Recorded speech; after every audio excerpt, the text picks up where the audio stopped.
ಸತತ 5ನೇ ವರ್ಷ ಉಚಿತ ಪುಸ್ತಕ ವಿತರಣಾ ಕಾರ್ಯಕ್ರಮಕ್ಕೆ ಚಾಲನೆ ನೀಡಿದ ವಿ ಮೋಹನ್ ಕೃಷ್ಣ. ಸುಂದರಪಾಳ್ಯ ವ್ಯಾಪ್ತಿಯ ಎಲ್ಲಾ ಶಾಲಾ ಕಾಲೇಜು ವಿದ್ಯಾರ್ಥಿಗಳಿಗೆ ಆರ್ಕೆ ಫೌಂಡೇಶನ್ನಿಂದ ಪುಸ್ತಕ ವಿತರಣೆ. ಕೆಜಪ್ ಕ್ಷೇತ್ರದ ಜನಪ್ರಿಯ ಸಮಾಜ ಸೇವಕರು ಹಾಗೂ ಆರ್ಕೆ ಫೌಂಡೇಶನ್ ಸಂಸ್ಥಾಪಕ ಅಧ್ಯಕ್ಷರು ಆಗಿರುವ ವಿ ಮೋಹನ್ ಕೃಷ್ಣರವರು ಪ್ರಸಕ್ತ ಶೈಕ್ಷಣಿಕ ವರ್ಷದ ಉಚಿತ ನೋಟ್ ಪುಸ್ತಕ ವಿತರಣಾ ಕಾರ್ಯಕ್ರಮಕ್ಕೆ ಚಾಲನೆ ನೀಡಿದರು. ಸುಂದರಪಾಳ್ಯ ವ್ಯಾಪ್ತಿಯ ಕರ್ನಾಟಕ ಪಬ್ಲಿಕ್ ಶಾಲೆ, PU college, green Woods inter national ಶಾಲೆ, ಶ್ರೀ ವೆಂಕಟೇಶ್ವರ ಇಂಟರ್ ನ್ಯಾಷನಲ್ ಶಾಲೆ ಹಾಗೂ ರಾಘವ ಪಿಯು ಮತ್ತು ಪದವಿ ಕಾಲೇಜಿನ ವಿದ್ಯಾರ್ಥಿಗಳಿಗೆ ಆರ್ಕೆ ಫೌಂಡೇಶನ್ ವತಿಯಿಂದ ವಿ ಮೋಹನ್ ಕೃಷ್ಣರವರು ಪ್ರತಿ ವರ್ಷದಂತೆ ಈ ವರ್ಷವೂ ಕೂಡ ನೋಟ್ ಪುಸ್ತಕಗಳನ್ನು ವಿತರಣೆ ಮಾಡಿದರು. ಈ ವೇಳೆ ಮಾತನಾಡಿದ ವಿ ಮೋಹನ್ ಕೃಷ್ಣ, ಪ್ರಸಕ್ತ ಶೈಕ್ಷಣಿಕ ಸಾಲಿನಲ್ಲಿ ತಾಲೂಕಿನ ಎಲ್ಲ ಸರ್ಕಾರಿ, ಅನುದಾನಿತ ಮತ್ತು ಖಾಸಗಿ ಶಾಲಾ ಕಾಲೇಜು ವಿದ್ಯಾರ್ಥಿಗಳಿಗೆ ಸುಮಾರು 3 ಲಕ್ಷಕ್ಕೂ ಹೆಚ್ಚು ನೋಟ್ ಪುಸ್ತಕಗಳನ್ನು ವಿತರಣೆ ಮಾಡುತ್ತಿದ್ದು, ಎಷ್ಟೇ ಅಡೆತಡೆ ಬಂದರೂ ಕೊಟ್ಟ ಮಾತಿನಂತೆ ನಡೆಯುತ್ತಿದ್ದೇನೆ. ಕಳೆದ ವರ್ಷ ಎಸ್ಎಸ್ಎಲ್ಸಿ ಫಲಿತಾಂಶದಲ್ಲಿ ಕೆಜಿಎಫ್ ತಾಲೂಕಿಗೆ ಪ್ರಥಮ ಬರುವ ವಿದ್ಯಾರ್ಥಿಗಳಿಗೆ 1 ಲಕ್ಷ ಬಹುಮಾನವನ್ನ ಘೋಷಿಸಲಾಗಿತ್ತು. ಅದರಂತೆ ಮುಂದಿನ ದಿನಗಳಲ್ಲಿ ಕೊಟ್ಟ ಮಾತಿನಂತೆ ಪ್ರತಿಭಾನ್ವಿತ ವಿದ್ಯಾರ್ಥಿಗಳಿಗೆ 1 ಲಕ್ಷ ಬಹುಮಾನವನ್ನ ವಿತರಣೆ ಮಾಡಲಾಗುವುದು ಎಂದರು. ಇನ್ನು ಈ ಸಂದರ್ಭದಲ್ಲಿ ಗ್ರಾಮ ಪಂಚಾಯಿತಿ ಮಾಜಿ ಅಧ್ಯಕ್ಷ ಗಂಗಿರೆಡ್ಡಿ, ಸದಸ್ಯರಾದ ಬಾಬುರೆಡ್ಡಿ, ಮುಖಂಡರಾದ ಕೃಷ್ಣಪ್ಪ, ಗೋಪಾಲ್ ರೆಡ್ಡಿ, ತೇಜು, ವಿಜಿ, ರಾಜಪ್ಪ, ಚಂದ್ರಪ್ಪ, ನಾಗರಾಜ್, ಶ್ರೀನಿವಾಸ್, ಕರ್ನಾಟಕ ಪಬ್ಲಿಕ್ ಶಾಲೆಯ ಪ್ರಾಂಶುಪಾಲರಾದ ಮಂಜುನಾಥ್, ಉಪ ಪ್ರಾಂಶುಪಾಲರಾದ ಪರಮೇಶ್, ಗ್ರೀನ್ವುಡ್ ಶಾಲೆಯ ಪ್ರಾಂಶುಪಾಲರಾದ ನಿರ್ಮಲಾ ಜಾನ್, ಕಾರ್ಯದರ್ಶಿ ಹರಿಕೃಷ್ಣ, ಮುಖ್ಯ ಶಿಕ್ಷಕ ಶ್ರೀನಿವಾಸ್, ವೆಂಕಟೇಶ್ವರ ಶಾಲೆಯ ಅಧ್ಯಕ್ಷ ಗುರುಪ್ರಸಾದ್, ಶ್ರೀ ರಾಘವ ಕಾಲೇಜು ಪ್ರಾಂಶುಪಾಲರಾದ ಮಂಜುನಾಥ್, ಪಿಯು ಕಾಲೇಜಿನ ಪ್ರಾಂಶುಪಾಲರಾದ ರವಿಶಂಕರ್ ಸೇರಿದಂತೆ ಇತರ ಸಹ ಶಿಕ್ಷಕರು ಹಾಗೂ ವಿದ್ಯಾರ್ಥಿಗಳು ಉಪಸ್ಥಿತರಿದ್ದರು. ಇವತ್ತು ನನ್ನ ಆರ್ಕೆ ಫೌಂಡೇಶನ್ ಪದಾಧಿಕಾರಿಗಳ ಸಹಾಯದಿಂದ ಹಾಗೂ ನಮ್ಮ ಇಡೀ ಕೆಜಪ್ ಜನತೆ ನನ್ನ ಶ್ರೇಯಾಭಿಲಾಷಿಗಳಿಂದ ಸತತವಾಗಿ 5ನೇ ವರ್ಷ ಕೂಡ ಪುಸ್ತಕಗಳನ್ನು ವಿತರಣೆ ಮಾಡುತ್ತ ಕಾರ್ಯಕ್ರಮವನ್ನು ಹಮ್ಮಿಕೊಂಡಿದ್ದೀವಿ. ಭಾಳ ಖುಷಿಯಿಂದ, ಹೆಮ್ಮೆಯಿಂದ ಈ ಒಂದು ಕಾರ್ಯಕ್ರಮಕ್ಕೆ ಚಾಲನೆ ಮಾಡಿದ್ದೀವಿ. ತಾಲೂಕಿನಾದ್ಯಂತ ಖಾಸಗಿ ಶಾಲೆ ಮತ್ತು ಸರ್ಕಾರಿ ಶಾಲೆ ಎಲ್ಲ ಶಾಲೆಗಳಿಗೂ ಸಹ ನಾನು ಈ ಒಂದು ಕಾರ್ಯಕ್ರಮವನ್ನು ಹಮ್ಮಿಕೋಬೇಕಂತೇಳಿ ಚಾಲನೆ ಕೊಟ್ಟಿದ್ದೀನಿ. ಬಹುಶಃ ಭಗವಂತ ನಮ್ಮಲ್ಲಿ ಶಕ್ತಿ ಕೊಟ್ಟರವರೆಗೂ ಈ ಒಂದು ಸೇವೆಯನ್ನು ಮಾಡಲಿಕ್ಕೆ ಭಾಳ ಖುಷಿಯಿಂದ ಮಾಡ್ತಾಯಿದ್ದೀನಿ. ಎಲ್ಲ ಕಡೆ ಹೋದ್ರೂ ಭಾಳ ಒಂದು ಅದ್ಭುತಪೂರ್ವವಾದಂಥ ಒಂದು ಸಹಕಾರ ಸಿಗ್ತಾಯಿದೆ ಮತ್ತು ಅವರ ಒಂದು ಆಶೀರ್ವಾದಗಳು ಸಹ ನನಗೆ ಒಂದು ಹುಮ್ಮಸ್ಸಾಗಿ ಕೆಲಸ ಮಾಡ್ತಾಯಿತ್ತು. ಸೊ ನಾನು ಎಲ್ಲ ನನ್ನ ಆರ್ಕೆ ಫೌಂಡೇಶನ್ ಪದಾಧಿಕಾರಿಗಳಿಗೆ ಹಾಗೂ ನನಗೆ ಸಹಕಾರ ಕೊಟ್ಟಿರ್ತಕ್ಕಂಥ ಎಲ್ಲರಿಗೂ ನಾನು ಅವರಿಗೆ ಧನ್ಯವಾದಗಳು ಹೇಳೋಕ್ಕೆ ಇಷ್ಟಪಡ್ತೇನೆ. ಈಗ ಮೊದಲನೇ ಹಂತದಲ್ಲಿ ತಾಲೂಕಿನಾದ್ಯಂತ ಸುಮಾರು 2 ಲಕ್ಷ ಪುಸ್ತಕಗಳನ್ನು ವಿತರಣೆ ಮಾಡ್ತಾಯಿದ್ದೀನಿ. 2ನೇ ಸಾಲಿನಲ್ಲಿ ಕೂಡ, ಯಾಕಂದರೆ ಕೆಲವು ಈ ಪುಸ್ತಕ ಕೊಡೋ ಕಾರ್ಯಕ್ರಮದಲ್ಲಿ ಕೂಡ ಸಹ ರಾಜಕೀಯ, ನನ್ನ ಶಾಲೆಗೆ ಬರಬಾರ್ದು ಅಂತಾರೆ. ಭಗವಂತ ಅವ್ರಿಗೂ ಒಳ್ಳೆಯದನ್ನು ಮಾಡಲಿ. ನಾನು ಇಲ್ಲಿ ರಾಜಕೀಯಕ್ಕೋಸ್ಕರ ಇದನ್ನು ಸೇವೆ ಮಾಡ್ತಾಯಿಲ್ಲ. ಕೆಲವರು ಚುನಾವಣೆಗೋಸ್ಕರ ಬಂದು ಕೆಲವು ಉಚಿತಗಳನ್ನು ಕೊಟ್ಬಿಟ್ಟು ಓಡೋಗ್ತಾರೆ. ಬಟ್ ಮೋಹನ್ ಕೃಷ್ಣ ಹಂಗಲ್ಲ. ರಾಜಕೀಯನ ಬಿಟ್ಟು ನನ್ನ ಒಂದು ಆರ್ಕೆ ಫೌಂಡೇಶನ್ ಕಡೆಯಿಂದ ಒಂದು ಎಜುಕೇಷನ್ಗೆ ಅಥವಾ ವಿದ್ಯಾಭ್ಯಾಸಕ್ಕೆ ಏನು ಒತ್ತು ಕೊಡಬೇಕು ಅದನ್ನು ಕೊಡ್ತಾಯಿದ್ದೀನಿ. ಕೆಲವರು ಲಾಸ್ಟ್ ಟೈಮ್ ಸಹ ನನ್ನ ಶಾಲೆಗೆ ಕೊಡುವಂಥದ್ದು ಬೇಡ ಮೋಹನ್ ಕೃಷ್ಣ, ನನ್ನ ಶಾಲೆಗೆ ಯಾಕೆ ಬರಬೇಕು ಅಂತ ಪ್ರಶ್ನಿಸಿದ್ರು. ಆದರೂ ಸಹ ನಮ್ಮ ಪದಾಧಿಕಾರಿಗಳು ಅಲ್ಲಿರ್ತಕ್ಕಂಥ ಮಕ್ಕಳ ಒಂದು ಒತ್ತಾಯಕ್ಕೆ ರೋಡಲ್ಲಿ ನಿಂತ್ಕೊಂಡು ಸಹ ನಾವು ಪುಸ್ತಕವನ್ನು ವಿತರಣೆ ಮಾಡಿದ್ದೀವಿ. ಸೊ ಒಟ್ಟಾರೆ ಸೇರಿದ್ರೆ ಒಂದು 3.5 ರಿಂದ 4 ಲಕ್ಷ ಪುಸ್ತಕಗಳು ಈ ಸಲನೂ ನಾವು ಕೊಡಬೇಕಂತ ಚಿಂತನೆ ಮಾಡಿದ್ದೀವಿ. ಎಲ್ಲರ ಸಹಕಾರ ಮತ್ತು ನಾನು ಕೈ ಎತ್ತಿ ಬೇಡ್ಕೊಳ್ತಾ ಇದ್ದೀನಿ, ಯಾರೆಲ್ಲ ಮೋಹನ್ ಕೃಷ್ಣನ ಶಾಲೆಗೆ ಬರಬೇಡ ಅಂತೀರ, ಇದು ರಾಜಕೀಯ ಅಲ್ಲ, ಇದು ಎಜುಕೇಷನ್ಗೆ, ವಿದ್ಯಾಭ್ಯಾಸಕ್ಕೆ ಕೊಡ್ತಕ್ಕಂಥ ಒತ್ತಿದು. ದಯಮಾಡಿ ನಾನು ಒಬ್ಬ ರಾಜಕೀಯ ಪಕ್ಷೇತರನಾಗಿ ಎಲ್ಲೂ ಬಂದಿಲ್ಲ, ಬರೋದೂ ಇಲ್ಲ. ಮುಂದಿನ ದಿನಗಳಲ್ಲಿ ಭಗವಂತ ದಾರಿ ತೋರಿಸ್ತಾನೆ. ಎಲ್ಲರಿಗೂ ನಾನು ಕೇಳ್ಕೊಳ್ಳೋದಿಷ್ಟೇ, ಎಷ್ಟೋ ಜನ ವಿದ್ಯಾರ್ಥಿಗಳು ಆ ಪುಸ್ತಕ ಕೊಳ್ಳೋಕ್ಕಾಗದಿರೋ ಭಾಳಷ್ಟು ನೋವನ್ನು ತಿಂತಾ ಇದ್ದಾರೆ. ಸುಮಾರು ಜನ 15 ದಿವಸ ಲೇಟ್ ಆಗಿದ್ದ ತಕ್ಷಣ ಕೂಡಲೇ ನನಗೂ ಫೋನು ಮಾಡಲಿಕ್ಕೆ ಪ್ರಾರಂಭಿಸಿದ್ರು, ಸರ್ ನನಗೆ ಪುಸ್ತಕ ಬೇಕು, ಕೊಟ್ಟು ಕಳಿಸಿ ಅಂತ. ಅನೇಕ ನಮ್ಮ ಶಿಕ್ಷಕರು ಕೂಡ ಸಹ ಮಾಡಿದ್ದಾರೆ. ಅಂಥ ಒಂದು ಕಷ್ಟದಲ್ಲಿರ್ತಕ್ಕಂಥನ ಯಾರೂ ತಡಿಬೇಡಿ, ಆದರೆ ತಾವು ಇದಕ್ಕೆ ಒಂದು ಪ್ರೋತ್ಸಾಹ ಕೊಟ್ಟು ತಾವು ಪುಸ್ತಕಗಳನ್ನು ಕೊಡೋ ಕಾರ್ಯಕ್ರಮವನ್ನು ಮಾಡಿ. ನಾನು ರಾಜಕೀಯ ಲಾಭಕ್ಕೋಸ್ಕರ ಇದನ್ನು ಮಾಡ್ತಾ ಇಲ್ಲ. ನಾನು ಮಾಡ್ತಿರ್ತಕ್ಕಂಥದ್ದು ನಾನು ಕೊಟ್ಟ ಮಾತಂತೆ ಪ್ರತಿ ವರ್ಷವೂ ಏನೊಂದು ಕೆಲಸವನ್ನು ಮಾಡಬೇಕು, ಒಂದು ಉಚಿತ ಪುಸ್ತಕಗಳನ್ನು ಕೊಡುವಂಥದ್ದು ಅದನ್ನು ಮಾಡ್ತಾಯಿದ್ದೀನಿ. ಯಾರೆಲ್ಲ ಇದಕ್ಕೆ ವಿರೋಧ ಪಡಿಸ್ತಾರೆ ಭಗವಂತ ಒಳ್ಳೇದು ಮಾಡಲಿ, ಅವ್ರಿಗೂ ಸಹ ಒಳ್ಳೆಯ ಬುದ್ಧಿಯನ್ನು ಕೊಡಲಿ, ಅವ್ರಿಗೂ ಸಹ ದಾನ ಧರ್ಮ ಅನ್ನೋ ಒಂದು ಏನಂತೀರ ಅದೊಂದು ಗುಣವನ್ನು ಕೊಡಲಿ ಅಂತೇಳಿ ನಾನು ಬಯಸ್ಬೇಕು. ಆಗಾಗಲೇ ಹೋದ ಸಲನೂ ನಾನು ಹೇಳಿದ್ದೆ, ಹೈಯೆಸ್ಟ್ ಮಾರ್ಕ್ಸ್ ಬಂದವರಿಗೆ 1 ಲಕ್ಷದ ಬಹುಮಾನವನ್ನು ಕೊಡ್ತೀವಿ ಅಂತ. ಬಹುಶಃ ಇವತ್ತು ಗ್ರೀನ್ವುಡ್ ಅವರು ಆ ಒಂದು ಸ್ಥಾನವನ್ನು ಪಡೆದಿದ್ದಾರೆ ಅಂತ ಮಾಹಿತಿ ಬಂದೈತೆ. ಈಗ ನಾನು ಪದಾಧಿಕಾರಿಯನ್ನು ವಿನಂತಿಸ್ಕೊಳ್ತಾ ಇದ್ದೀನಿ, ಎಲ್ಲ ಶಾಲೆಗಳಲ್ಲಿ ಒಂದ್ಸಲ ಸಂಪರ್ಕ ಮಾಡಿ ಆ ಒಂದು ಡೇಟಾವನ್ನು ತಗೊಂಡು ಇನ್ನೊಂದು ದಿವಸ ಪುಸ್ತಕ ಕೊಡೋ ಕಾರ್ಯಕ್ರಮ ಆಗಿದ ತಕ್ಷಣ ಒಂದು ಒಳ್ಳೆಯ ಸಮಾರಂಭನ ಮಾಡಿ ಫಸ್ಟು ಸೆಕೆಂಡ್ ಥರ್ಡ್ ಯಾರು ಬಂದಿದ್ದಾರೆ ಅವ್ರಿಗೆಲ್ಲ ಒಂದು ಐಡೆಂಟಿಫೈ ಮಾಡುವಂಥ ಕೆಲಸ, ಸನ್ಮಾನಿಸುವಂಥ ಕೆಲಸವನ್ನು ನಮ್ಮ ಆರ್ಕೆ ಫೌಂಡೇಶನ್ ವತಿಯಿಂದ ಮಾಡಬೇಕಂತ ಅಂದ್ಕೊಂಡಿದ್ದೀನಿ. ಖಂಡಿತವಾಗ್ಲೂ ಯಾರು ಹೈಯೆಸ್ಟ್ ಮಾರ್ಕ್ಸ್ ಬಂದಿದ್ದಾರೆ ಅವ್ರಿಗೆ 1 ಲಕ್ಷ ಬಹುಮಾನವನ್ನು ಮುಂದಿನ ದಿನಗಳಲ್ಲಿ ವಿತರಣೆ ಮಾಡೋಕ್ಕೆ ಸಿದ್ಧತೆ ಮಾಡ್ತೀವಿ ಅಂತಲ್ಲ ಈ ಒಂದು ಚಾಲೆಂಜು.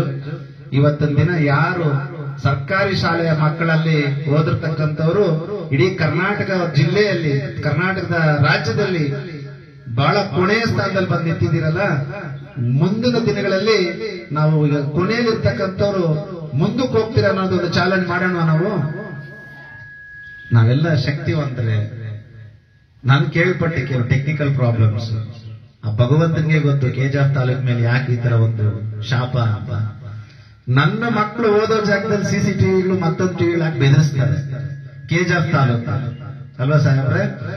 CCTV ನೋಡಿ ಭಯ ಪಡ್ಬೇಕಾಗಿರೋದಿಲ್ಲ. ಈ ನಿಮ್ ಮೋಹನ್ ಕೃಷ್ಣ ಮೇಲೆ ಎಷ್ಟು CCTVಗಳು ಇಟ್ಬಿಟ್ಟಾರೋ ಗೊತ್ತಿಲ್ಲ, ನಾನು ಭಯ ಪಟ್ಟಿಲ್ಲ, ಮುಂದೆ ಹೋಗ್ತಾನೆ ಇದ್ದೀನಿ.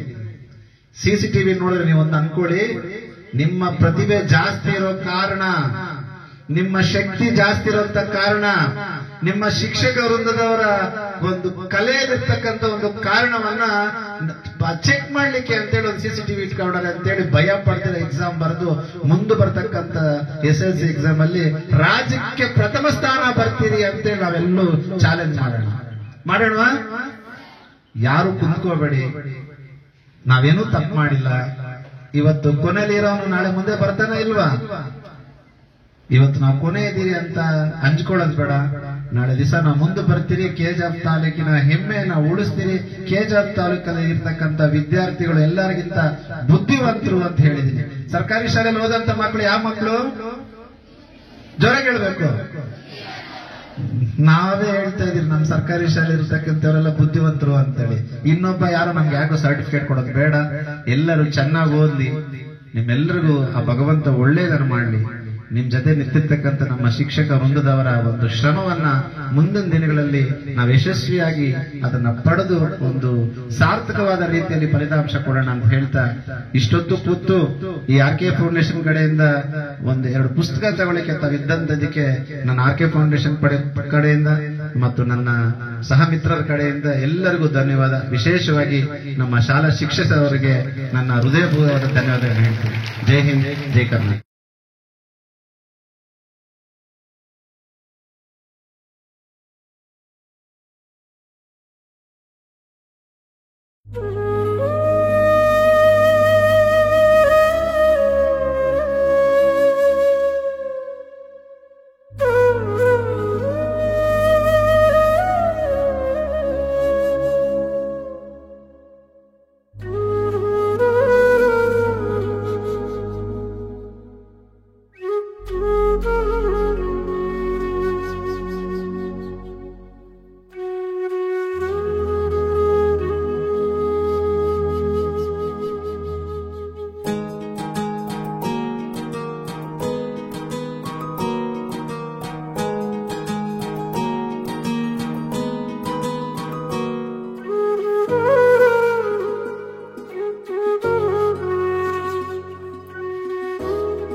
ಶಿಕ್ಷಕಿ ವೃಂದದವರಿಗೆ ನಾನು ಅವರಿಗೆ ನಮ್ಮ ಧನ್ಯವಾದಗಳನ್ನ ಹೇಳ್ತಿದ್ದೀನಿ. ಕಾರಣ ನಾನು ಕೊಡೋ 2 ಪುಸ್ತಕ ಆದರೂ ಬಹಳ ಅಚ್ಚುಕಟ್ಟಾಗಿ ಅರ್ಧ ಗಂಟೆ ತಡ ಆದರೂ ತಾವು ನಮಗೆ ಒಂದು ಸಹಕಾರ ಕೊಡ್ತಿರೋದಕ್ಕೆ ನಮ್ಮ ಆರ್ ಕೆ ಫೌಂಡೇಶನ್ ಕಡೆಯಿಂದ ತಮಗೆ ಅನಂತ ಧನ್ಯವಾದಗಳು. ಮಕ್ಕಳೇ, ಪ್ರತಿ ವರ್ಷನೂ ನಮ್ಮ ಆರ್ ಕೆ ಫೌಂಡೇಶನ್ ಸದಾ ಎಜುಕೇಶನ್ ಅನ್ನೋದಕ್ಕೆ ಏನೊಂದು ಒತ್ತು ಕೊಡಬೇಕು, ಪ್ರತಿ ವರ್ಷನೂ ಕೊಟ್ಟಿರ್ತಕ್ಕಂಥ ಮಾತಂತೆ ನಮ್ಮ ಆರ್ ಕೆ ಫೌಂಡೇಶನ್ ಇವತ್ತು ನಿಮ್ಮ ಬಳಿ ಬಂದು ನೋಟ್ ಪುಸ್ತಕನ ಕೊಡುವಂತ ಕಾರ್ಯಕ್ರಮ ಇವತ್ತು ಚಾಲನೆ ಕೊಟ್ಟಿದ್ದೀರಿ. ಬಹುಶಃ ಈ ಸಲ ನಮ್ಮ ಕೆಜಾಪ್ ತಾಲೂಕಿನಲ್ಲಿ SLCಯ ಪರೀಕ್ಷೆಯಲ್ಲಿ ನಾವು ರಾಜ್ಯದಲ್ಲಿ ಹಿಂದೆ ಆಗಿದ್ದೀರಿ. 4ನೇನ ಅಲ್ಲ, ನಮ್ಮ ಶಿಕ್ಷಕರು ಪಡಂತ ಕಷ್ಟ ಅದೆಲ್ಲದಕ್ಕಿಂತ ಮಿಗಿಲಾಗಿ ನಿಮ್ಮನ್ನ ಹೆತ್ತು ಹೊತ್ತು ಅವರ ಕನಸುಗಳನ್ನ ನೆರವೇರಿಸಲಿಕ್ಕೋಸ್ಕರ ತಾಯಂದ್ರು ಮತ್ತೆ ನಮ್ಮ ಪೋಷಕರು ಪಡುವಂತ ಕಷ್ಟ ಬಹಳ ದೊಡ್ಡದು. ಇಲ್ಲಿ SLC ಮಕ್ಕಳು ಬಹಳ ಶ್ರದ್ಧೆಯಿಂದ ಓದಬೇಕು ಅಂತ ನಿಮ್ಮನ್ನ ಕೇಳ್ಕೊಳ್ತಾ ಇದ್ದೀನಿ. ಒಂದು ಮಾತನ್ನ ಅರ್ಥ ಮಾಡ್ಕೊಳ್ಳಿ, ಇವತ್ತು ನಾವು ಸರಿಯಾಗಿ ಕೆಲಸ ಮಾಡಿಲ್ಲ ಅಂತಂದ್ರೆ ನಾಳೆ ಬಹಳ ಜಾಸ್ತಿ ಕೆಲಸ ಮಾಡಬೇಕಾಗತ್ತೆ. ಕೆಲಸ ಅಂದ್ರೆ ನಮ್ಮ ಮೇಡಮ್ ಅವ್ರು ಹೇಳ್ದಂಗೆ ಓದೋದು ಮಾತ್ರ ನಿಮ್ ಕೆಲಸ, ಹೌದಾ ಅಲ್ವಾ? ಓದನ್ ಬಿಟ್ಟು ಇವತ್ತು ಜಾಸ್ತಿ ಆಡಕ್ ಹೋದ್ರೆ ನೀವು ದೊಡ್ಡವರಾದ ನಂತರ ಜಾಸ್ತಿ ಹೊತ್ತು ಕೆಲಸ ಮಾಡ್ಬೇಕಾಗುತ್ತೆ. ಅರ್ಥ ಆಯ್ತಾ? ಈಗ ನಮ್ಮ SLC ಮಕ್ಕಳು, 9th ಮಕ್ಕಳು, ಹೈಸ್ಕೂಲ್ ಅವ್ರು ಇವಾಗ ಡಿಸೈಡ್ ಮಾಡ್ಕೊಂಡ್ಬಿಡಿ, ಇವತ್ತು ಜಾಸ್ತಿ ಓದಿ ದೊಡ್ಡವರಾದ ನಂತರ ಅವತ್ತು ಫ್ರೀಯಾಗಿ ಈಸಿಯಾಗಿರ್ತೀರಾ, ಇವತ್ತು ಚೆನ್ನಾಗಿ ಆಟ ಆಡಿ ಇವತ್ತೇ ನೀವು ಡಿಸೈಡ್ ಮಾಡ್ಕೋಬೇಕು. SLC ಮಕ್ಳು ಯಾರ ಕೈ ಇದೀರಿ ಇಲ್ಲಿ? ನೀವ್ ಹೇಳ್ತೀರಾ ಇವತ್ತು ಜಾಸ್ತಿ ಕಷ್ಟ ಪಡ್ತೀರಾ, ದೊಡ್ಡವರಾದ್ಮೇಲೆ ಜಾಸ್ತಿ ಕಷ್ಟ ಪಡ್ತೀರಾ? ಇದನ್ನು ಮೈಂಡ್ ಅಲ್ಲಿ ಇಟ್ಕೊಂಡ್ಬಿಟ್ರೆ ನಾವು SLCಯಲ್ಲಿ ರಾಜ್ಯಕ್ಕೆ ಪ್ರಥಮ ಸ್ಥಾನವನ್ನ ಪಡಿಬಹುದು ಅಲ್ವಾ? ಅದರಿಂದ ನಾನು ನಿಮ್ಮನ್ನ ವಿನಂತಿಸ್ಕೊಳ್ತಾ ಇದ್ದೀನಿ, KGF ತಾಲೂಕಲ್ಲಿ ನೀವು ಹಿಂದಿನ ಇತಿಹಾಸವನ್ನ ತಿರುಗಿ ನೋಡಿದ್ರೆ ವಿದ್ಯಾಭ್ಯಾಸದಲ್ಲೂ ಮತ್ತು ಕ್ರೀಡೆಯಲ್ಲಿ ನಮ್ಮ KGF ತಾಲೂಕಿನ ಪ್ರತಿಭೆಗಳು ಎಂತವರು ಅದನ್ನ ಇತಿಹಾಸವನ್ನ ಬರೆದಿದ್ದಾರೆ. ಅಂಥದ್ರಲ್ಲಿ ಈ ಸಲ ನಮ್ಗೇನೋ ಒಂದು ಹೆಚ್ಚು ಕಮ್ಮಿ ಆಗೋಯ್ತು ಅಂತೇಳಿ ಯಾರು ಕುಂದ್ಕೊಳ್ಳೋದು ಬೇಡ. ನಾನು ನಿಮ್ಮ ಶಾಲೆ ಬಗ್ಗೆ ಹೇಳ್ತಾ ಇಲ್ಲ, ನಾನು ಎಂಟೈರ್ SLC ಬಗ್ಗೆ. ಬಟ್ ಒಂದು ಒಳ್ಳೆಯ ವಿಷಯ ಏನಂತಂದ್ರೆ ವೆಂಕಟೇಶ್ವರ ಅವರು ಕೋಲಾರಲ್ಲಿ 3ನೇ ಸ್ಥಾನ ಮೇಡಮ್, ರಾಜ್ಯಕ್ಕೆ ಯಾವುದಕ್ಕೆ? ರಾಜ್ಯಕ್ಕೆ 4ನೇ ಸ್ಥಾನ ಪಡೆದಿರಿ. ಎಲ್ಲರೂ ಜೋರಾಗಿ ಆ ತಾಯಿಗೆ, ಆ ಒಂದು ತಂದೆಗೆ, ಅಂತ ಮಕ್ಕಳು ಪಡೆದವರಿಗೆ ನಾವು ಪ್ರೋತ್ಸಾಹ ಮಾಡೋಣ. ವೆಂಕಟೇಶ್ವರ ಶಾಲೆಯ ಒಂದು ಪ್ರತಿಭೆಯನ್ನ ಪ್ರದರ್ಶಿಸಲಿಕ್ಕೆ ಸಹಕಾರ ಕೊಟ್ಟಂತವರು, ಅವರ ಕಷ್ಟವನ್ನು ಪಟ್ಟಂತ ನಮ್ಮ ಶಿಕ್ಷಕಿಯವರಿಗೂ ಒಂದು ಜೋರಾದ ಒಂದು ಚಪ್ಪಾಳೆಯನ್ನು ಕೊಡಿ. ನಾವು ಬೇರೆ ಏನು ಕೊಡಕ್ಕಾಗಲ್ಲ ಅವ್ರಿಗೆ. ಅವ್ರ ಸ್ವಂತ ಮಕ್ಕಳನ್ನ ಬಿಟ್ಟು ನಿಮ್ಮಲ್ಲಿ ಬಂದು ನಿಮ್ಮಲ್ಲಿ ಇಷ್ಟೊಂದೆಲ್ಲ ಒಂದು ಶೈನ್ ಮಾಡಿ ನಿಮ್ಮನ್ನ ರಾಜ್ಯದಲ್ಲಿ 4ನೇ ಸ್ಥಾನ ನಿಲ್ಲಿಸಿದಾರೆ ಅಂದ್ರೆ ನಾನು ನಿಮ್ಗೆ ಕೈ ಎತ್ತಿ ಪ್ರಾರ್ಥಿಸ್ಕೊಳ್ತಾ ಇದ್ದೀನಿ madam. You are a great madam. ಮುಂದಿನ ದಿನಗಳಲ್ಲಿ ರಾಜ್ಯೋತ್ಸವಕ್ಕೆ ಅನ್ನೋದು KGF ಅಲ್ಲಿ, ಅದರಲ್ಲಿ ವೆಂಕಟೇಶ್ವರ ಶಾಲೆ ಓದಕ್ಕಂಥವ್ರು ಬರೀ 4ನೇ ಸ್ಥಾನಕ್ಕೆ ತೃಪ್ತಿ ಪಡಲ್ಲ, ಮುಂದಿನ ದಿನಗಳಲ್ಲಿ 1ನೇ ಸ್ಥಾನಕ್ಕೆ ನಾವು ಪ್ರಯತ್ನವನ್ನು ಪಟ್ಟು ಯಶಸ್ವಿಗೊಳಿಸ್ತೀರಿ ಅಂತೇಳಿ ನಾನು ಆಶಿಸ್ತಾ ಇದ್ದೀನಿ. ಹಾಗೆ ನನಗೆ ಬೇರೆ ಕಾರ್ಯಾಂತರಗಳಿಂದ ನಾನು ನಿಮ್ಮ ಕ್ಷಮಿಸಬೇಕು. ಕಾರಣಾಂತರಗಳಿಂದ ಸ್ವಲ್ಪ ಡಿಲೇನೂ ಆಯಿತು ಕಾರ್ಯಕ್ರಮ, ನಾನು ಬರೋದು ಸ್ವಲ್ಪ ಡಿಲೇ ಆಯಿತು. ನಮ್ಮ ಇಲ್ಲಿರ್ತಕ್ಕಂಥ ಮುಖ್ಯ ಉಪಾಧ್ಯಾಯನ ಇರ್ಬೋದು ಅಥವಾ ಶಿಕ್ಷಕರು ಇರ್ಬೋದು, ನಮ್ಮ ಟೀಮಲ್ಲಿ ಇರ್ತಕ್ಕಂಥ ಗಂಗರೆಡ್ಡಿ ಅನ್ನೋ ಇಲ್ಲಿ ಇರ್ತಕ್ಕಂಥ ಸ್ಥಳೀಯರೇ ಆಗಿರ್ತಕ್ಕಂಥ ನಮ್ಮ ಭೂಪಾಲ್ ರೆಡ್ಡಿ ಅವರು ಇರ್ತಾರೆ. ಅವ್ರು ಲಿಸ್ಟ್ ಕೊಟ್ಟು ಕಳಿಸಿದ್ರೆ ಖಂಡಿತವಾಗ್ಲೂ ನಮ್ಮ ಆರ್ ಕೆ ಫೌಂಡೇಶನ್ ಕಡೆಯಿಂದ ಏನ್ ಮಾತು ಕೊಟ್ಟಿದ್ದು ನಾನು ಕಳಿಸ್ಕೊಡ್ತೀನಿ. ಅದಕ್ಕೆ ಒಂದು ಸಪರೇಟ್ ಪ್ರೋಗ್ರಾಮ್ ಇಟ್ಟಿದ್ದೀನಿ, ಅವತ್ತಿನ ದಿವಸ ಬಂದು ಅವ್ರು ಕೊಡ್ತಾ ಇದ್ದೀನಿ. ಓಕೆನಾ? ಈ ಸಲ ಯಾರು ಮೊದಲನೇ ಸ್ಥಾನ ಬರ್ತೀರಾ SLCಯಲ್ಲಿ? ಬರಲ್ವಾ? ಬರುತ್ತೆ ಅಂತ ಮಾಡಬೇಡಿ, ಪ್ರತಿದಿನ ನಾನು ಮೊದಲಲ್ಲೇ ಇರ್ತೀನಿ, ಪ್ರತಿದಿನ ಮೊದಲನೇ ಸ್ಥಾನದಲ್ಲೇ ಇದ್ದೀನಿ ಅಂತೇಳಿ ಪ್ರತಿದಿನ ಮೇಡಮ್ ಅವರು ಹೇಳ್ತಕ್ಕಂಥ ಕೆಲಸವನ್ನ ಮಾಡಿ ಖಂಡಿತವಾಗ್ಲೂ ಬಂದೇ ಬರ್ತೀನಿ. ಓಕೆನಾ? ಎಲ್ಲರಿಗೂ ಒಳ್ಳೇದಾಗ್ಲಿ. ತಂದೆ ತಾಯಿಯ ಕಷ್ಟವನ್ನ ನೆನೆಸ್ಕೊಳ್ಳಿ. ನಿಮ್ಮ ಶಿಕ್ಷಕರು ಬರ್ತಕ್ಕಂಥ ಕಷ್ಟವನ್ನ ನೆನೆಸ್ಕೊಳ್ಳಿ. ಒಂದೊಂದು ಕ್ಷಣವೂ ತುಂಬಾ ಇಂಪಾರ್ಟೆಂಟ್. ಇವತ್ತೊಂದು ಅವರ್ ನಾವು ಬಿಟ್ಬಿಟ್ರೆ ಮತ್ತೆ ಬರತ್ತ? ಅದು ಬರಲ್ಲ. ಕಳೆದೋಗಿರೋ ಟೈಮ್ ಮತ್ತೆ ಬರಲ್ಲ. ಅದೇ ರೀತಿ ನಿಮಗೆ ಬಾಳ್ಯ ನೆನಪು ಮತ್ತೆ ಬರಲ್ಲ. ನನಗೇನಾದ್ರು ಭಗವಂತ ಅವಕಾಶ ಕೊಟ್ಟಿದ್ರೆ ನಾನು ಬಂದಲ್ಲಿ ಕುತ್ಕೊಂಡ್ಬಿಡ್ತಾ ಇದ್ದೆ. ಈ ಒಂದು ಭಾಗ್ಯ ಯಾರಿಗೂ ಬರಲ್ಲ. ಒಳ್ಳೆ ರೀತಿಯಲ್ಲಿ ಓದಿ ತಂದೆ ತಾಯಿಗಳಿಗೆ, ಶಿಕ್ಷಕರಿಗೆ, ಶಾಲೆಗೆ ಒಳ್ಳೆ ಹೆಸರನ್ನು ತರಬೇಕಂತೇಳಿ ವಿನಂತಿಸ್ಕೊಳ್ತಾ ಇದ್ದೆ.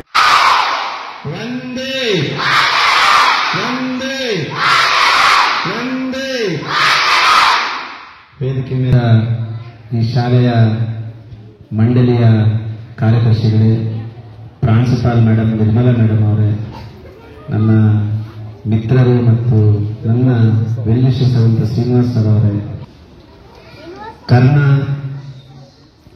ಪಾಂಡವರು, ರಾಮಾಯಣ, ಮಹಾಭಾರತ ಅಥವಾ ಸ್ವಾಮಿ ವಿವೇಕಾನಂದ ಇಂಥ ಎಲ್ಲ ಪುಟಗಳು ತಿರ್ಗಿಸ್ಕೊಂಡು ಹೋಗ್ತಾ ಇದ್ರೆ ಒಬ್ಬ ಉನ್ನತವಾದ ವ್ಯಕ್ತಿಯು ಮತ್ತೆ ಅವ್ರಿಗಿರ್ತಕ್ಕಂಥ ಒಂದು ವ್ಯತ್ಯಾಸಗಳನ್ನ ಹುಡುಕ್ತಾ ಹೋದ್ರೆ, ಈಗ ನಿಮ್ಮ ಬಾಯಿಂದ ಹೇಳಿರಲ್ಲ, ನಾನು ಯಾರು ಅಂದ್ರೆ ಮೋಹನ್ ಕೃಷ್ಣ ಅಂತ ಹೇಳಿರಲ್ಲ, ನನ್ನ ಜನ್ಮ ಇವತ್ತಿಗೆ ಸಾರ್ಥಕ ನೀವು ಯಾರಾದ್ರೂ ಕೊಡಬೇಕು ಅಂತ ಹೇಳ್ಕೊಳ್ತಾ ಇದ್ರ ತಾಯಿ. ಹಾಗೆ ನಾನು ನಿಮ್ದೇ ತರ ತುಂಟಾಟಗಳಲ್ಲಿ ಇದ್ಕೊಂಡು ಆ ಕಿವಿನ ಕೂಡ ಆ ಮಾತನ್ನ ಕಿವಿಗೆ ಸಹ ಹಾಕೊಳ್ತಾ ಇರ್ಲಿಲ್ಲ. ಒಂದ್ ಕಡೆ ಚಿಂತೆ ಏನ್ ಗೊತ್ತಾ ಮೇಡಮ್, ನಿಮ್ಮ ಹತ್ರ ಲಕ್ಷ ಲಕ್ಷ ದುಡ್ಡು ಐತೆ, ಒಳ್ಳೆ ಅಧಿಕಾರ ಐತೆ, ಅದಕ್ಕೂ ಮಿಂಚೆ ನಿಮ್ಮ ಹತ್ರ ಒಳ್ಳೆ ಎಜುಕೇಶನ್ ಐತೆ, ನನಗೆ ಇಂಗ್ಲಿಷ್ ಮಾತಾಡ್ಲಿಕ್ಕೆ ಬರಲ್ಲ, ನನ್ಗೆ ಸರ್ಕಾರಿ ನೌಕರಿ ಸಿಗತ್ತೋ ಸಿಗಲ್ಲೋ ಗೊತ್ತಿಲ್ಲ, ನಮ್ ಕೈಲಿ ಆಗಲ್ಲ ಅಂತ ನಾವು ಅನ್ಕೊಳ್ತಾ ಇದ್ರಿ. ಬಟ್ ಇವತ್ತಿನ ಪರಿಸ್ಥಿತಿ ನೋಡಿದಾಗ ನಮ್ಮ ಮೇಡಮ್ ಅವ್ರು ಹೇಳಿದ ಮಾತು ನಿಮ್ಗೆ ನೆನಪಾಗ್ತಾ ಇತ್ತು. ವಸುಂಧರಾ ಮೇಡಮ್ ಅವರು, ಯಾರೇ ಆಗ್ಲಿ ಒಂದು ಛಲವನ್ನು ಇಟ್ಕೋಬೇಕು, ಆ ಛಲವನ್ನು ಇಟ್ಕೊಂಡ್ರೆ ನಾವು ಸಾಧನೆ ಮಾಡ್ತೀರಿ ಅನ್ನೋದು ಹೇಳ್ತಾ ಇದ್ರು. ಅವತ್ತೇನೋ ಸುಮ್ಮನೆ ಅನ್ಕೊಳ್ತಾ ಇದ್ದೆ, ನಾನು ಒಂದ್ ದಿವಸ ಪುಸ್ತಕ ಕೊಡಬೇಕು, ಆ ಜನದಲ್ಲಿ ನಾನು ಹೆಸರು ತಗೋಬೇಕು ಅಂತ. ಇವತ್ತು ಈ ಗ್ರೀನ್ವುಡ್ ಶಾಲೆ, ಕೆಜಾರ್ ತಾಲೂಕಿರ್ತಂತ ಎಲ್ಲ ಶಾಲೆಗಳಲ್ಲಿ ಕನಿಷ್ಠ ಪಕ್ಷ 100 ಮಕ್ಕಳಿದ್ರೆ 50 ಮಕ್ಕಳಾದ್ರೂ ಆರ್.ಕೆ. ಫೌಂಡೇಶನ್ ಮೋಹನ್ ಕೃಷ್ಣ ಅಂತ ಹೇಳ್ತಾರಲ್ಲ, ನನ್ನ ಗುರುಗಳು ಅವತ್ತು ಕೊಟ್ಟಿರ್ತಕ್ಕಂಥ ಒಂದು ಮಾರ್ಗದರ್ಶನದಲ್ಲಿ ಇವತ್ತು ಮೋಹನ್ ಕೃಷ್ಣ ಅನ್ನೋ ಹೆಸರನ್ನ ನಿಮ್ಮ ಬಾಯಲ್ಲಿ ಕೇಳ್ತಾ ಇದ್ರೆ ಆ ಮಹಾನ್ ತಾಯಿ ಇವತ್ತು ನೆನಪಾಗಿ ನಾನು ಬಹಳ ಖುಷಿಯಿಂದ ಈ ವಿಷಯನ ನಿಮ್ಗೆ ಹೇಳ್ತಾ ಇದ್ದೀನಿ. ಮತ್ತೊಂದು ಬಹಳ ಪ್ರಮುಖವಾದಂತ ವಿಷಯಗಳನ್ನ ನಮ್ಮ ಗ್ರೀನ್ವುಡ್ ಸಂಸ್ಥೆಯವರು ಹೇಳ್ತಾ ಇದ್ರು. ನೋಡಿ, ಇಲ್ಲಿ ಕೂತಿರ್ತಕ್ಕಂಥವ್ರು ಯಾರು ದಡ್ರಲ್ಲ, ಎಲ್ಲರೂ ಬುದ್ಧಿವಂತರೆ ಅನ್ನೋದಕ್ಕೆ ಒಂದು ಉದಾಹರಣೆ ಮೇಡಮ್ ಹೇಳ್ತಾ ಇದ್ರು. ಕೆಜಾರ್ ತಾಲೂಕಿನಾದ್ಯಂತ ಮೊಟ್ಟ ಮೊದಲ ಶಾಲೆ 4 ಡಿಸ್ಟಿಂಕ್ಷನ್ಸ್ ಬಂದಿರೋದು, ಅದರಲ್ಲೂ ಕೆಜಾರ್ ತಾಲೂಕಲ್ಲಿ ಪ್ರಥಮ ಶಾಲೆ ಹೈಯೆಸ್ಟ್ ಮಾರ್ಕ್ಸ್ ಬಂದಿರೋದಂದ್ರೆ ಗ್ರೀನ್ವುಡ್ ಶಾಲೆ ಅಂತ ಹೇಳ್ತಾ ಇದ್ದಾರೆ. 27 ಜನ. ಮತ್ತೆ ನೋಡಿ, 27 ಜನನೂ ಡಿಸ್ಟಿಂಕ್ಷನ್ ಬಂದಿರೋದಂದ್ರೆ ಇದು ಸಾಮಾನ್ಯವಾದ ಮಾತಲ್ಲ. ಬೆಂಗಳೂರಲ್ಲಿ ಶ್ರೀನಿವಾಸ್ ಸರ್ ಈ ತರ 27 ಮಕ್ಕಳು ಡಿಸ್ಟಿಂಕ್ಷನ್ ಬಂದಿದ್ರೆ ಕೂಡಲೇ ಅವ್ರ ಫೀಸ್ ನ 20,000 ರೈಸ್ ಮಾಡ್ಬಿಡ್ತಾ ಇದ್ರು. ಯಾಕಂದ್ರೆ ಕ್ವಾಲಿಟಿ ಆಫ್ ಎಜುಕೇಶನ್ ಅಂತೇಳಿ. ಬಟ್ ನೋಡಿ, ನಾನು ನಮ್ಮ ಶಿಕ್ಷಕ ಮಂಡಲ ನಾನು ಧನ್ಯವಾದಗಳು ಹೇಳ್ತಾ ಇದ್ದೀನಿ. ಅವ್ರಿಗೆ ದುಡ್ಡು ಮಾಡೋ ಚಿಂತೆ ಅಲ್ಲ, ಅವ್ರಿಗಿರ್ತಕ್ಕಂಥದ್ದು ಸಮಾಜವನ್ನ ಕಟ್ಟಬೇಕು, ವಿದ್ಯಾರ್ಥಿಗಳ ಭವಿಷ್ಯವನ್ನ ರೂಪಿಸಬೇಕು ಅಂತೇಳಿ ಒಂದು ಪಣವನ್ನು ತೊಟ್ಟಿದ್ದಾರೆ. ನಿಮ್ಮೆಲ್ಲರ ಪರವಾಗಿ ನನ್ನ ಶಿಕ್ಷಕ ವೃಂದದವರಿಗೆ, ಪ್ರಾಧ್ಯಾಪಕರಿಗೆ ಮತ್ತು ಮುಖ್ಯ ಶಿಕ್ಷಕರಿಗೆ ನನ್ನ ಅನಂತ ಧನ್ಯವಾದಗಳನ್ನ ಹೇಳ್ತಾ ಇದ್ದೀನಿ. ಜಾಸ್ತಿ ಹೊತ್ತು ಮಾತಾಡಿದ್ರೆ ಸರಿ ಇರಲ್ಲ. ಮನಸ್ಸಲ್ಲಿ ಒಂದು ಉದ್ದೇಶವನ್ನು ಇಟ್ಕೊಳ್ಳಿ. ನಾನು ಇವತ್ತು ಏನಕ್ಕೂ ಕೆಲ್ಸಕ್ಕೆ ಬರಲ್ಲ ಅಂತ ಯಾರು ಅನ್ಕೋಬೇಡಿ. ನಿಮ್ಮ ನಡೆ, ನಿಮ್ಮ ಕಾರ್ಯವೈಖರಿ, ನಿಮ್ಮ ಗುರಿ, ನಿಮ್ಮ ಪ್ರತಿದಿನ ನೀವು ಏನನ್ನ ಆಲೋಚನೆ ಮಾಡ್ತೀರಾ ಆ ಆಲೋಚನೆಯೇ ನಿಮ್ಮನ್ನ ನೀವು ಸಾಧಿಸುವಂತ ಗುರಿಗೆ ತಗೊಂಡೋಗುತ್ತೆ ಅಂತ ನನ್ನ ಸಣ್ಣದೊಂದು ಕಿವಿ ಮಾತನ್ನು ಹೇಳ್ತೀನಿ. ಯಾರಾದ್ರೂ ಒಬ್ಬ ಪೊಲೀಸ್ ಆಗ್ಬೇಕು ಅಂತ ಇವತ್ತೇ ಮನಸ್ಸಲ್ಲಿ ಇಟ್ಕೊಂಡ್ಬಿಟ್ರೆ ಆ ಪೊಲೀಸ್ ಏನ್ ಆಗ್ಬೇಕು ಅದನ್ನ ಇವತ್ತಿಂದಾನೇ ಮಾಡ್ಬೇಕು ಅಂತ ಹೋದ್ರೆ ಆ ಒಂದು ಪ್ರಯತ್ನನೇ ನಿಮ್ಮನ್ನ ಅಲ್ಲಿ ಮುಟ್ಸುತ್ತೆ. ಪ್ರತಿಯೊಬ್ರು ನಿಮ್ಮ ಕನಸನ್ನ ಯಶಸ್ವಿ ಮಾಡ್ಕೊಳ್ಳಕ್ಕೆ ಇವತ್ತಿಂದಾನೇ ಅದನ್ನ ಪ್ರಾರಂಭ ಮಾಡಿ. ಗ್ರೀನ್ವುಡ್ ಸಂಸ್ಥೆ ಮುಂದಿನ ದಿನಗಳಲ್ಲಿ ಬಹಳ ಎತ್ತರಕ್ಕೆ ಬೆಳಿಬೇಕು. ಮತ್ತೆ ನಮ್ಮ ಗ್ರೀನ್ವುಡ್ ಸಂಸ್ಥೆಯವ್ರಿಗೂ ಎಲ್ಲಾ ಶಾಲೆಗಳಿಗೂ ಒಂದು ಡೌಟ್ ಬರ್ಬೋದು, ಮೋಹನ್ ಅವರು ಎಲ್ಲೋದ್ರೂ ಆ ಶಾಲೆ ಬಗ್ಗೆ ಎತ್ತರ ಬೆಳೀಲಿ ಅಂತಾರೆ.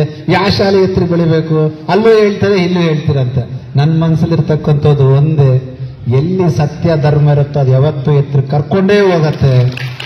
ಎಲ್ಲಿ ಸಮಾಜಕ್ಕೆ ಒಂದು ಒಳ್ಳೇದು ಮಾಡಬೇಕು, ಶಿಕ್ಷಣಕ್ಕೆ ಆದ್ಯತೆಯನ್ನು ಕೊಡಬೇಕು ಅಂತಿರೋ ಆ ಸಂಸ್ಥೆ ಇಂದಲ್ಲ ನಾಳೆ ಇಲ್ಲೂ ಕೂಡ ಒಬ್ಬ ಸ್ವಾಮಿ ವಿವೇಕಾನಂದ ಅಂಡ ಹುಟ್ಕೊಳ್ತಾನೆ, ಇಲ್ಲಿ ಕೂಡ ನರೇಂದ್ರ ಮೋದಿ ಹುಟ್ಕೊಳ್ತಾರೆ, ಇಲ್ಲಿ ಕೂಡ ಡಾಕ್ಟರ್ ಬಾಬಾ ಸಾಹೇಬ್ ಅಂಬೇಡ್ಕರ್ ಇರ್ತಾರೆ ಅಂತ ಭಾವಿಸ್ತಾ ಇಷ್ಟು ದೂರ ಕರೆದು ಮಾತಾಡೋದಕ್ಕೆ ಅವಕಾಶ ಮಾಡಿಕೊಟ್ಟ ನಮ್ಮ ಗ್ರೀನ್ವುಡ್ ಸಂಸ್ಥೆಗೂ ಮತ್ತೆ ಇಲ್ಲಿ ಸೇರ್ತಕ್ಕಂಥ ನಿಮ್ಮ ಪ್ರೀತಿಯ ಬಾಯಿಂದ ಈ ಮೋಹನ್ ಕೃಷ್ಣ ಅಂದ್ರಲ್ಲ ನೋಡಿ, ಅಲ್ಲಿ ಇನ್ನೊಂದಾಯ್ತೆ, ಎಲ್ಲರೂ ಸರ್ ಅಂತಾರೆ. ನನ್ನ ಪುಟ್ಟ ಮಕ್ಕಳು ಧೈರ್ಯದಿಂದ ಮೋಹನ್ ಕೃಷ್ಣ ಅಂತಾರಲ್ಲ, ಅದೇ ನನಗೆ ಬಹಳ ಹೆಮ್ಮೆ. Thank you friends, thank you dear students, thank you dear Greenwood staff madam, thank you. KGF ತಾಲೂಕಲ್ಲಿ ಟಾಪರ್ ಬಂದಂಥವ್ರಿಗೆ 1 ಲಕ್ಷ ಬಹುಮಾನ ಕೊಡ್ತೀನಿ ಅಂತ ನಾನು ಮಾತು ಕೊಟ್ಟಿದ್ದೆ.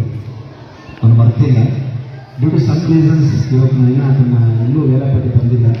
ಒಂದು ನೋವುಂಟಾಯಿತು, ಕೆಜಿಎಫ್ ತಾಲೂಕಿಗೆ ಇಡೀ ಕರ್ನಾಟಕದಲ್ಲಿ ಫಲಿತಾಂಶದಲ್ಲಿ ಲೀಸ್ಟ್ಗೆ ಬಂದಿರೋದಂಥ ಒಂದು ವಿಷಯ ಗೊತ್ತಾಗಿಲ್ಲ. ನಾನು ಅದನ್ನು ಸರಿಯಾಗಿ ಪರಿಗಣಿಸಿಲ್ಲ. Srinivas sir with your support and with your cooperation with Nirmala cooperation please send that documentation to mister Chengeri. ಅವ್ರು ಇನ್ನೊಂದು ದಿವಸ ಇನ್ನೊಂದು ಪ್ರೋಗ್ರಾಮ್ ಇಟ್ಕೊಳ್ತಾ ಇದ್ದೀವಿ. ಸೊ ನಮ್ಮ RK ಫೌಂಡೇಶನ್ ಕರ್ಣನಂತೆ ಅವ್ರು ಹೇಳಿದಂಗೆ ಕೊಟ್ಟ ಮಾತು ತಪ್ಪಲ್ಲ, ಆಡೋದನ್ನು ಯಾವತ್ತೂ ವಾಪಸ್ ಮಾಡಲ್ಲ. ಬಹುಶಃ ಕರ್ಣ ಸಂದರ್ಭದಲ್ಲಿ ಅವ್ರ ಮನೆಯಲ್ಲಿ ಕಟ್ಟಿಗೆ ನಮ್ಗೆ ಕೊಟ್ಟಿದ್ದು ನಿಜವಾದ ಮಾತು. ಈ ಸಲ ನಾನು ಯಾವುದೋ ಕಾರಣದಲ್ಲಿದ್ದಾಗ ಒಂದು ಸ್ವಲ್ಪ ಇದಾದಾಗ ನನಗೆ ಮೊದಲು ನೆನಪಾಗಿದ್ದು ನಿಮ್ಮ ನಗುಮುಖಗಳು. ನಾನು ಮಾತು ಕೊಟ್ಟಿದ್ದೀನಿ, ನಾನು ಈ ಬಿಸಿ ಶೆಡ್ಯೂಲ್ ಮರ್ತೋಗ್ಬಿಟ್ರೆ ಏನಾಗುತ್ತೆ ಅಂತ. ನನ್ನ ಒಬ್ಬ ಸ್ನೇಹಿತ ಮಾಧವ್ ಅಂತ ಬಂದು, ನೀನು ಅಲ್ಲಿದ್ರೂ ಪರವಾಗಿಲ್ಲ ನಾನು ನೋಡ್ಕೊಳ್ತೀನಿ ಅಂತ ಈ ಪುಸ್ತಕವನ್ನೆಲ್ಲ ಅವರೇ ನೋಡ್ಕೊಂಡಿತ್ತು. ಸೊ ಕರ್ಣ ಯಾವ ರೀತಿ ಇರ್ತಾರೋ ಗೊತ್ತಿಲ್ಲ, ನನ್ನ ಉಳಿಸಿರೋರ್ಗೂ ಮಾತಾಡ್ತಾರೆ ಸರ್, ಕಳಿಸ್ಕೊಳ್ತೀನಿ ಸರ್.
మనమే అట్లా క్యాంప్ ఎత్తుకోస్తాము.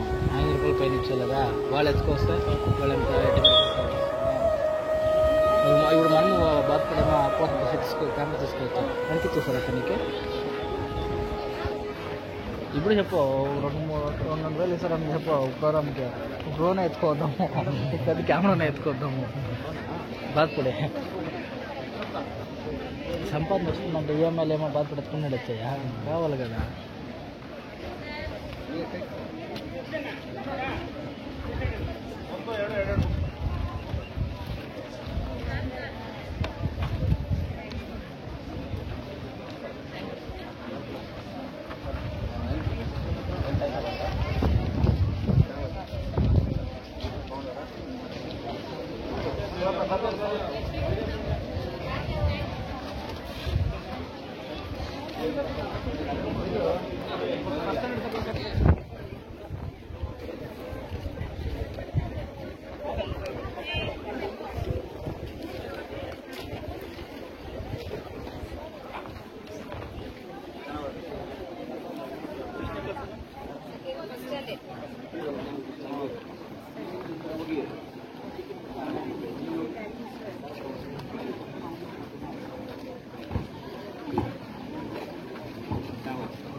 ಅರ್ಥಾಯ್ತಾ?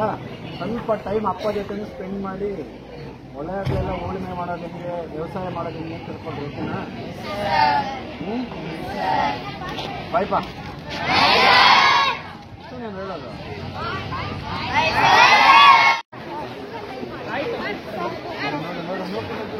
ಏಯ್ ನಿಧಾನ ನಿಧಾನ, ಆಗಿರೋರು ಸೈಡ್ಗೆ ಬನ್ನಿ. ಏಯ್ ಏಯ್ ಆಗಿರೋರು ಸೈಡ್ಗೆ ಹೋಗಿ. ಸಮೀರ್ ಆಯ್ತಲ್ಲ, ಬನ್ನಿ. Thank you. ಆಗಿರೋರು ಸೈಡ್ ಬನ್ನಿ. Thank you. ಎಲ್ಲಿ ಗೋವಿಂದನ ಈ ಕಡೆ ನೋಡಿ, ಒಬ್ಬೊಬ್ಬರೇ ಬನ್ನಿ, ಮಕ್ಕಳು ಒಬ್ಬೊಬ್ಬರೇ ಬನ್ನಿ. ಎದ್ ಬನ್ನಿ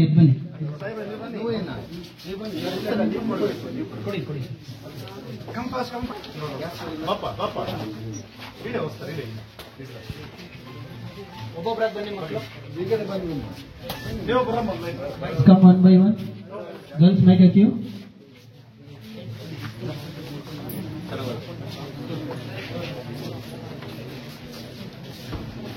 ಹುಡುಗಿರು ಒಬ್ಬೊಬ್ಬರಾಗಿ ಬಂದ್ರಮ್ಮ.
Come back.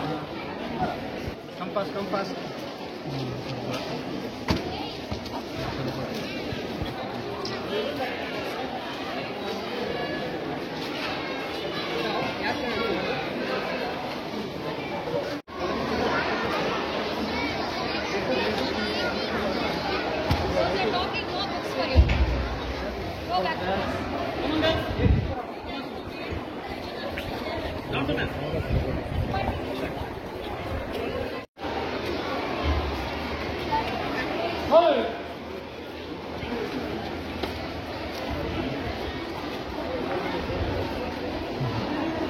ಯಾಕೋ ಬಂದು ನಿಂತ್ಕೊಂತೀಯ ಹಿಂದಕ್ಕೆ ಬರೋ ಒಡ್ಡೆ ಊರಿ